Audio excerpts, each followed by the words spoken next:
மக்கள் தெளிவா இருக்கிறாங்க. 2026 தளபதி தான். திமுக ஆட்சி கண்டிப்பா இல்லைங்க.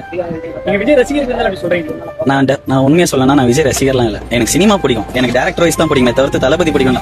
எனக்கு தளபதி ரொம்ப பிடிச்சது இந்த பிறப்போக்கும் எல்லா உயிருக்குன்ற வார்த்தைக்கு அப்புறம் தான் எனக்கு தளபதி ரொம்ப பிடிச்சது. அதெல்லாம் தாண்டி அவருக்கு என்ன இவ்வளவு இந்த தலையெழுத்து நீங்க சொல்லுங்க. இன்னைக்கு தேதிக்கு 200 கோடி 250 கோடி சம்பளம் வாங்குறாரு. அவர் நினைச்சா எவ்வளவு நிம்மதியா வரலாம். இப்ப எங்க வீட்டுல கேட்டாங்க, அம்மா கேட்டாங்க, அந்த ஆளுக்கு என்ன இவ்வளவு தலையெழுத்து, அவனுக்கு சம்பாதிச்சு வச்சுட்டான், இப்போ பீக்ல இருக்கிறான், இப்போ ஒரு அடுத்த 10-15 வருஷத்துக்கு அவர் தான் டாப். நிம்மதியா உட்காந்துட்டு இப்போ போராடலாம், புகழ் தான், போராடலாம், மக்கள் வர இப்பதான் ஜாலியா இருந்துட்டு சந்தோஷமா இருந்துட்டு போலாம். ஆனா அதை மீறி இன்னைக்கு தெருவுக்கு வந்துட்டு கண்டனாயெல்லாம் பேசுறான், எவனும் பேசுறான் தளபதியை போயிட்டு. அவருக்கு இந்த தலையெழுத்து இந்த மாதிரி பேச்சு வேணாம் அவசியம் இல்லை, எதுவுமே அவசியம் இல்லை. ஆனா இந்த பேச்செல்லாம் ஏன் வாங்கி இருக்காரு. நீங்க வந்து நீங்க மனசாட்சி தொட்டு சொல்லுங்க, அவர் இருக்கிற காசு எவ்வளவு நிம்மதியா இருக்கலாம். அதை மீறி இன்னைக்கு அவங்ககிட்ட பேச்சு வாங்கி இதெல்லாம் வாங்கி நிக்கிறதுக்கான காரணம், எனக்கு இவ்வளவு கொடுத்த மக்களுக்கு நான் திருப்பி கொடுத்த மாட்டேனா, காசு சம்பாதிக்கணும்ன்றதுலாம் அவங்க சும்மா சொல்ற கதை bro. வேணா சொல்லுங்க, அந்த பவர் அனுபவிக்கணும் இப்படி ஏதாவது சொல்றாங்களா, நீங்க அப்படி கூட எடுத்துக்கோங்க. ஆனா அந்த பவர் எதுக்காக அனுபவிக்கணும்னு நினைக்கிறாங்க.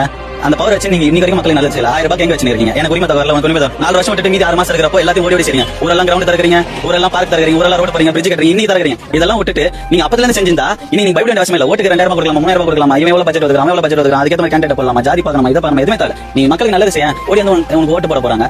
இவ்வளவு பயம் உங்களுக்கு தேவையில்லை.